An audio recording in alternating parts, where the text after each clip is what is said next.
ओम शांति। आज बाबा के 28 तारीख के महावाक्य हैं।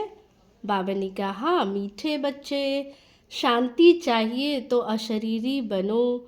इस देह भान में आने से ही अशांति होती है, इसीलिए अपने स्वधर्म में स्थित रहो। प्रश्न है, यथार्थ याद क्या है?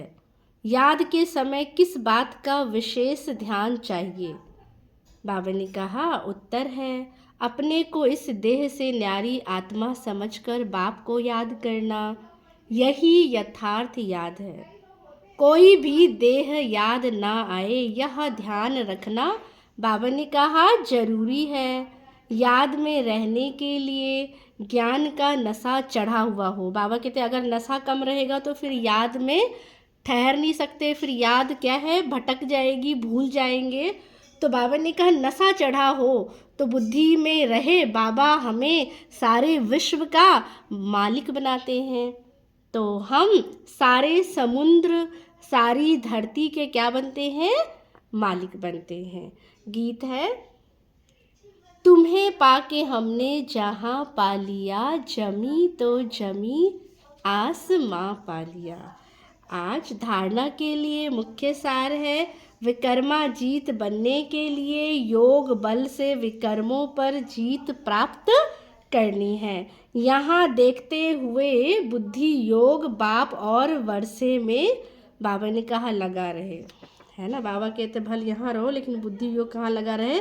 ऊपर बाप के साथ लगा रहे। सेकंड पॉइंट, बाप के वर्षे का पूरा अधिकार प्राप्त करने के लिए मातेला बनना है। एक बाप की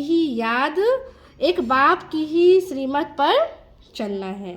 बाप जो समझाते हैं वह दूसरों को भी समझाना है।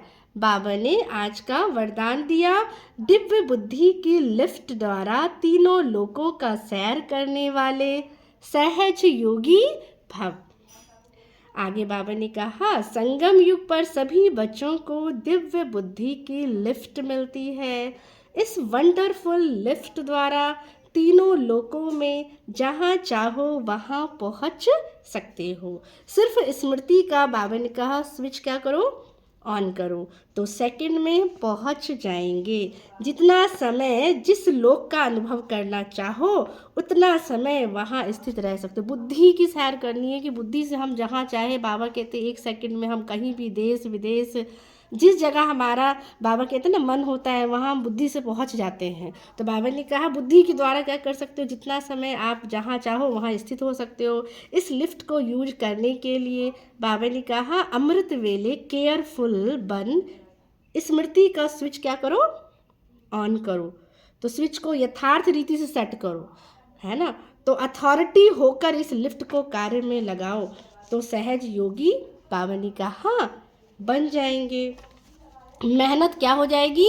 समाप्त हो जाएगी। स्लोगन है, मन को सदा मौज में रखना यही जीवन जीने की कला है। अव्यक्ति सारे एकांतवासी का डबल अर्थ है। सिर्फ बाहर की एकांत नहीं, लेकिन एक के अंत में खो जाना एकांत है। नहीं तो सिर्फ बाहर की एकांत होगी तो बोर हो जाएंगे। पता नहीं दिन कैसे बीतेगा, फिर कहेंगे पता नहीं दिन कैसे बीतेगा। लेकिन एक बाप के अंत में खो जाओ, जैसे सागर के तले में चले जाते हैं तो कितना खजाना मिलता है। तो जैसे अंदर जाते हैं, डीप में जाते हैं तो ऊपर कितनी भी लहरें हैं, लेकिन जो अंदर चले जाते हैं तो वो कैसे रहते हैं? बिल्कुल शांत रहते हैं। तो ऐसे एक के अंत में चले जाओ, अर्थात बाप से जो प्राप्तियां हुई है बाबा ने कहा उसमें खो जाओ। अच्छा, ओम शांति।